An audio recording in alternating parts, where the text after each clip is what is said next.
Well,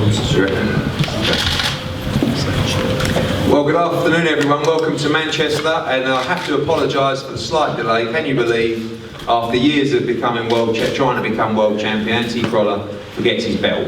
And Jorge Linares flew in from Las Vegas, and he had no problems bringing his belt at all. And as you know, 3 belts on the line in this massive clash on September the 24th, live on Sky Sports, WBC Diamond Lightweight title, the WBA Lightweight title, and this very prestigious belt in front of us, the Ring Magazine belt. For those of you who know your boxing, have probably seen this belt on many big fights around them, and especially in Rocky movies as well.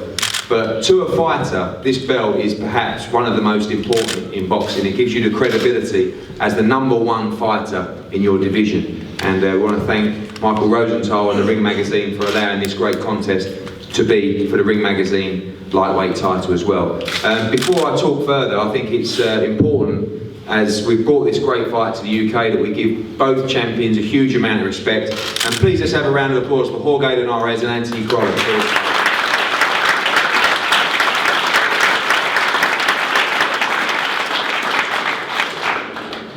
The Anthony Crolla story is been told many times, and it wouldn't be right if I didn't tell it again at this press conference, because I love it, I love it. And I keep looking at pictures every day of different moments throughout this journey, and you have to pinch yourself just to really see if it's true. I remember the phone call on that cold December night to be told that the Richard Abril fight was off, and Anthony Crolla had fractured his skull trying to prevent a burglary in the house next door. And it was, although I spoke to him a couple of days after and promised him I would still get him a world title shot, it was one of those moments where you feel like your time has kind of passed.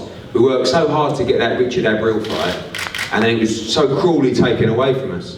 Eventually, we got round to Diaz Perez, and I think we all watched a wonderful performance against Diaz Perez at the Manchester Arena. And I was just counting down the seconds of that final round till Anthony Crolla became the WBA lightweight champion of the world. And when the final bell rang, the arena went crazy. Joe picked up Anthony Crolla, and I looked across at the scorecards, as you do, trying to get a little peek down to see what the final result was. And when I saw it in the hand of the MC that night, Michael Buffer, I couldn't believe what I was reading. A draw. How can you have a draw? We won the fight. This is fate. You know, God's got a smile on us sooner or later. And that felt like that was the time that Anthony Crolla would become world champion. Went back to the change room, he continued to smile, he continued to be upbeat. And then he came back for the rematch, and again, thank you to Gilberto Mendoza for doing the right thing, for granting that rematch. And he gave us the rematch against Perez. And this man just becomes more and more determined every time I see him.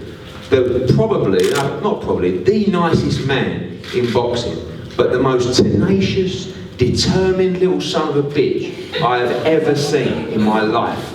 And he is such a tough man to beat, especially, as he says, in his house, which is Manchester Arena. And that night against Diaz Perez, when he knocked him out of a body shot, would go down, I think, as one of the great nights of British boxing. What followed, when we get given the mandatory against Ismael Barroso, who we saw destroy Kevin Mitchell at the O2, one of the most dangerous punchers in the division, was a performance last time out that will just go down long in the memory, even way beyond the Diaz Perez rematch, where he soaked up the punishment and ended up knocking him out again with a body shot. The images, the reaction of the crowd, that iconic picture that we have in our office, and you've got, Anthony, of the entire arena going nuts. This is what high-level sport is all about. It's about fighting the best. And when Barroso beat Kevin Mitchell at the O2, the first thing Anthony Crolla said was, "Oh, I can't wait to fight him." I said, no, we'll swerve that one, we'll find someone else. He went, no, I want to fight him. As soon as this fight was over, I said, what do you want to do? He said, I want to fight Jorge Linares. I said, why? I said, because he's the #1 fighter in the world. He said, get the fights, get the Ring Magazine belt, that's what he wants to do. Look at the run of fights, Perez, Barroso, Linares. This is what great fighters do. It's an absolute pleasure to be working with Robert Diaz in Golden Boy, who, Robert has been around the sport a long time, and he shares that exact passion for the best fighting the best, and so does Jorge Linares. Jorge Linares is a 3-weight world champion. He is the best fighter in the lightweight division at the moment. On September 24th, we'll find out if that can change. We believe it can. We give a huge respect to Jorge Linares as a fighter, as an individual, someone that is willing to travel around the world to fight the best. He came over and defended his title against Kevin Mitchell. It was given International Fight of the Year at the O2 Arena. Great fight. Came back, got off the deck to stop Kevin Mitchell in the 10th round. And now he comes to Manchester for the hottest fight in the lightweight division. It's an absolute joy to be promoting this event, and thank you for both guys for attending. Anyway, enough from me for now. There is a huge card as well on the night as well. We had the unfortunate news that Jose Burton, as fight against Frank Buglioni, has fallen through due to an injury for Frank Buglioni. Jose will still be on the card, as will Callum Johnson. A young man at the far end of the table, which I'm sure you've seen in his 3 bouts already, which is CONOR BENN, has boxed in front of 18,000 at the O2 twice, up in 9,000 in front of Glasgow, and of course he's starting his professional career and he's a very exciting young fighter.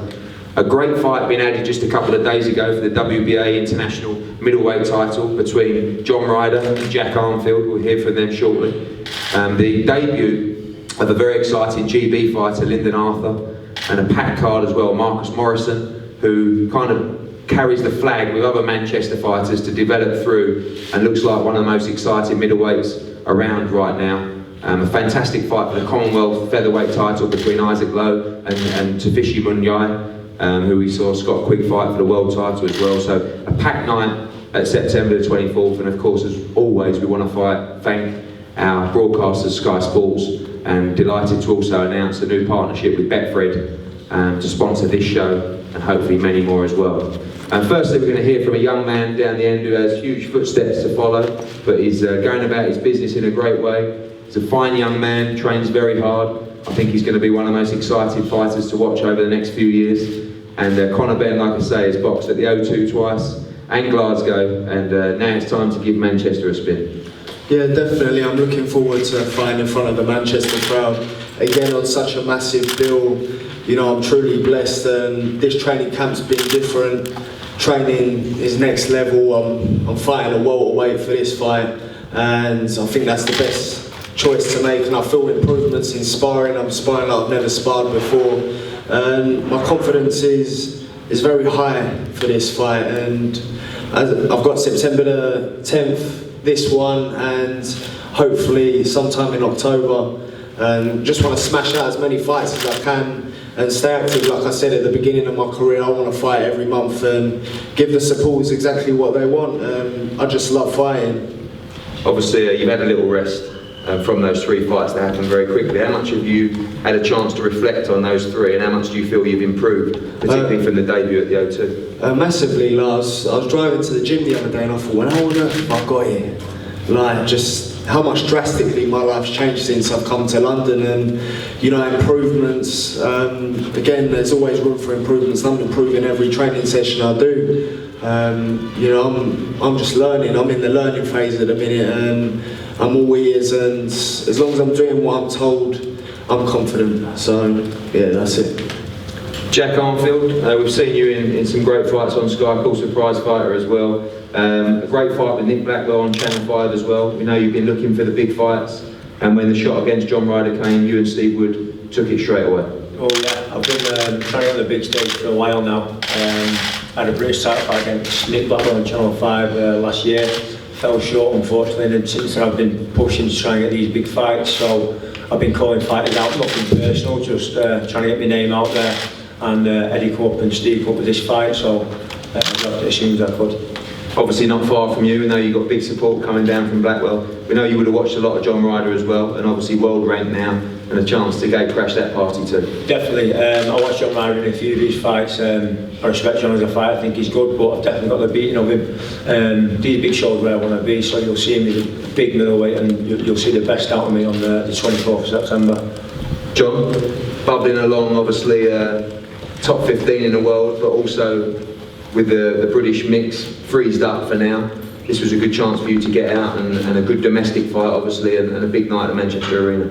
Yeah, definitely. I mean, there was big offers on the table, and you know, big good offers on the table for good fights internationally. But I mean, nothing gets the water's flowing like a good domestic clash. So I'm really up for this fight and really looking forward to it.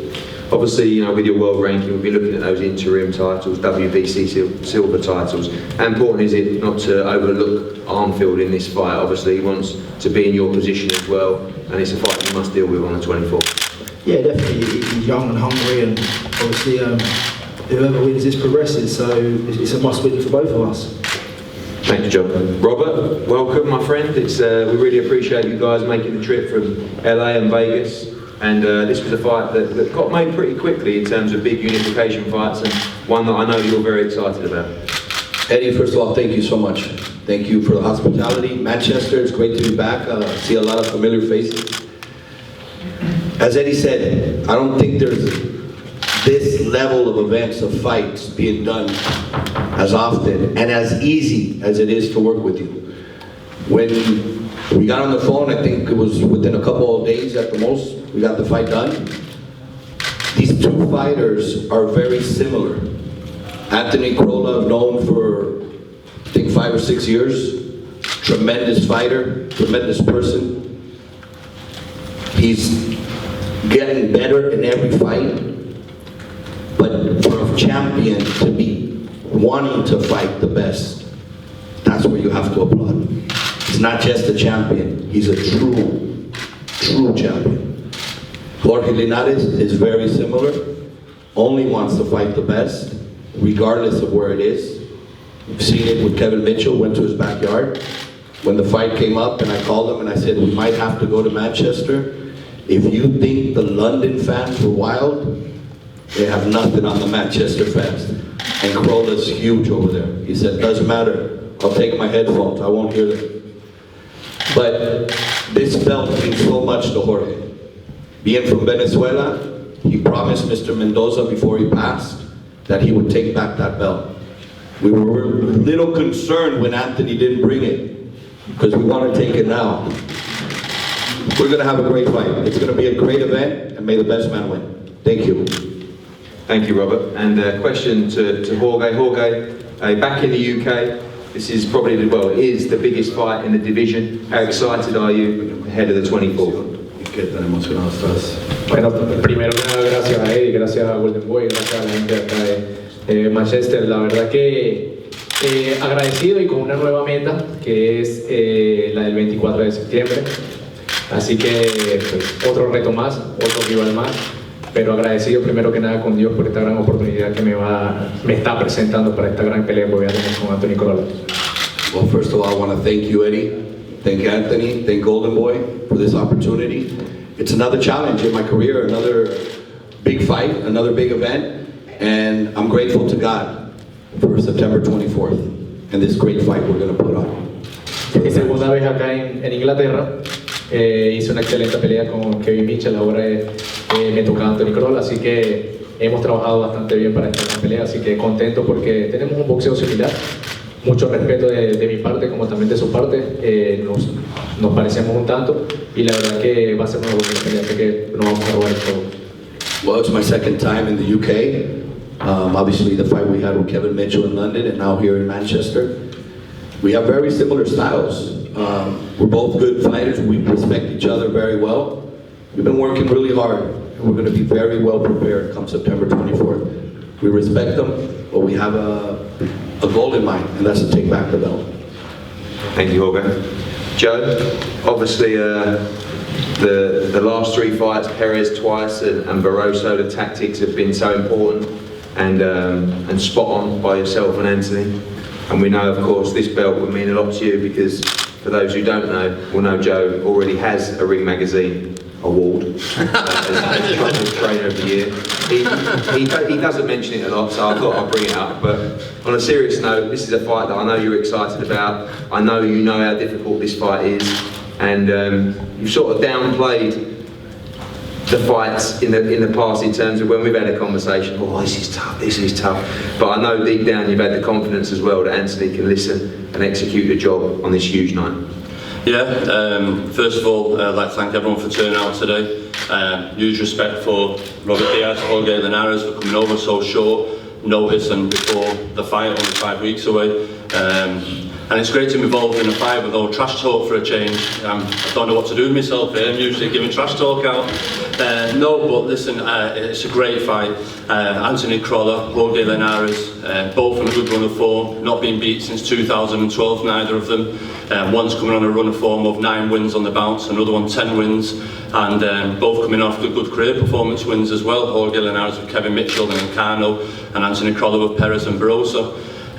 Like I say, it's a great fight. It is what it is. The 2 best lightweights in the world fighting each other and putting it all on the line, and a chance, one of them, to win that prestigious Ring Magazine belt. And not only that though, the WBC Diamond belt. I think there's only 2 fighters that won that before, is it? Sergio Martinez and Floyd Mayweather. So to be amongst that elite, to hold that belt is fantastic. And to look at the belt there today and to see Anthony's picture alongside Muhammad Ali. I know Conor BENN said before, he thinks to himself, how did we get here? I phone Anthony every now and again and go, how the fuck are we world champions? Do you understand? Sorry for swearing, by the way. But no, that's it. And it's the fighters. I've seen them both today, and both of them, you think they're going to the GQ Awards, never mind boxing. They're both well turned out and immaculate. And no, it's a huge respect, and it's a great honour to share the ring that on the night with Jorge Linares. Like I say, 3-weight world champion, one of my favourite fighters to watch. I know the lads in the gym, the likes like Callum Smith, they all admire watching him through the career as he was coming through. So it's got to be a great fight, and always a great atmosphere. And like Robert said, they thought London was mad. Wait till Manchester will be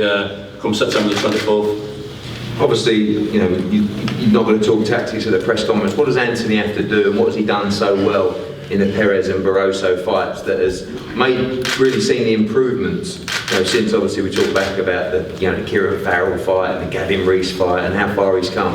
What is he doing so well, and what does he need to do on the 24th to get the job done? I think it's a case of, not what I touched back onto it, but when he had the incident and the accident, something that he's always known all his life was cruelly nearly took away from him, and the fact that he most probably was never going to fight again was a sharp reminder that maybe sometimes in training, didn't really put it in today, didn't really need that, but it made him sit back, realise how much it was really took away from him, and he's come back more determined, more attention to detail, and with great momentum, and he won't be denied. And that's the thing, he won't be denied. He had a great win over Perez, great win over Barroso, and like when we were talking about his next fight, I was like, let's go with the momentum. Anthony wants momentum, he's on a roll, and when you're like a striker, when you're hot, and Anthony Crolla is hot at the moment. Jorge Linares, I know he's preparing really well. Me and Robert Diaz are having banter over Instagram instead of the fighters, no, I think Anthony's attention to detail is hot, he's on a good run of form, the crowd are getting behind him, and that's it, and you've got to go with the flow. And I think Anthony, with this, fighters always say,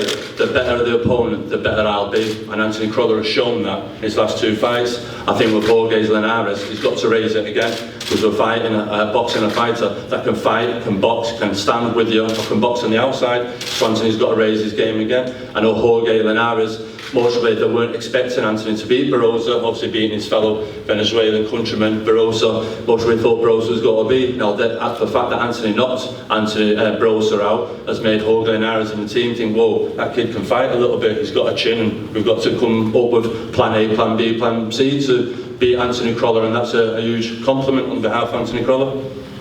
Thanks, Joe. Anthony, I remember being in this exact room, we were up the other end, when we announced the Darley's Perez 1 fight, and I'm not ashamed to say I welled up a little bit that day. I know you did, but now it's more about the business side, and you're here now in this huge unification fight. And I remember when I talked to you about this fight, you sort of saying, Zach, can that really happen? Can we do that fight? And you've got everything you wanted, and you've got everything on the line that any fighter would want. Yeah, that's the thing. Conor's just touched on it, Joe did. I do think sometimes, wow, how did it happen so fast? And when you look back, just a few years ago, I could never have imagined this. You mentioned before about Callum Smith, he's a Jorge Linares fan. Jokes in the gym, he says, I don't know who I'm going to cheer for that night. But now listen, I'm a Jorge Linares fan myself, but I've watched him for a few years. Obviously that's not to get mixed up with, once that first bell goes, all respect goes out the window, and we're putting on a great fight. But yeah, I'm fighting a great fighter, I'm fighting for the greatest prizes in the sport, and that's something I'm very thankful for. Yourself and the team have delivered, and it's going to be a great night in Manchester. Robert's going to be prepared, he's out the Manchester crowd's like, And that night, the boys are going to go and do the job across the road, and the place is going to be absolutely rocking. How much now is it a case of, obviously, you know, the Cinderella story that people talked about? We're kind of over that now. And it's about creating a legacy in the sport. To win the world title was fantastic, but to unify the division and become #1 is something that will go down in the history books, and now you have a chance to do that. Yeah, without sounding soft, I almost see this as a bit of a legacy fight. I spoke about it with you, and with this, it's every young kid walks into a gym, you start boxing, they dream of becoming a world champion. I've done that now. So that's I come into boxing to win a world title and try and pay my house off, and that's done. So anything else now, I don't want to feel that people to think, oh, he's settled at that. No, listen, like I say, I'm honoured to be fighting for this. I'm honoured to be in these big fights, but I'm hungrier than ever. Honestly, I like it too much. I like them big Manchester nights way too much to let it go now. And I say on that night, it's once that bell goes, it's just going to be me and Jorge, and it's always you and your opponent. But that crowd plays a massive, massive part in me that night. If those few fights I might not have won if I was away from Manchester. I'm not scared of going on the road. Like I say, I really think we're putting on a great fight, and we can have the rematch in Vegas. I'll defend the belts in Vegas, but no, I'm so excited for this now. I'm just counting down the weeks, in a good place, James going fantastic. We're joining the team, we're working on bringing something new, which we know we'll have to do for a fight like Jorge. But I'm going to be well prepared, weight's all good. Listen, I'm good, I'm ready to go. Finally, Anthony, you talk about Manchester Arena and your house. You said after the Broso fight, no one comes into your house and takes this off you. What does that arena do for you when you make that walk? You know the changing room so well. It's almost like it gives you some kind of extra strength and power and skill on the night, everything, to produce these performances that everybody just keeps on talking about. It does. I really do see it as my house in there. I go and stick with the lads for it, but that's what I see it as. And that walk, I say time and time again, the only fighters who've done that walk in front of a packed out crowd can explain the feeling. I always say no drink or drug will ever give you that feeling. And on September the 24th, that walk, that into the ring, the energy the crowd's going to give me is going to be bigger than ever before. And I really believe I'll put in a career best performance, which will be needed against a great fighter like Jorge Linares. Thank you, Ensign. Two great gentlemen, two great fighters. September 24th, WBA lightweight title, WBC diamond title, the Ring magazine on the line as well. I want to thank everyone for attending today, and I want to thank Manchester as well. We're up to about 10,000 now for this, with just under 5 weeks to go. We're about to open up this top tier. I'm telling you now, the city, the people, tell your friends, tell your family, get behind this young man. You've done it so well. He needs every one of your support. Let's make September 24th a full house at the arena. The atmosphere is going to be through the roof. And may the best man win on this great fight for world boxing and, of course, British boxing as well. Thank you very much.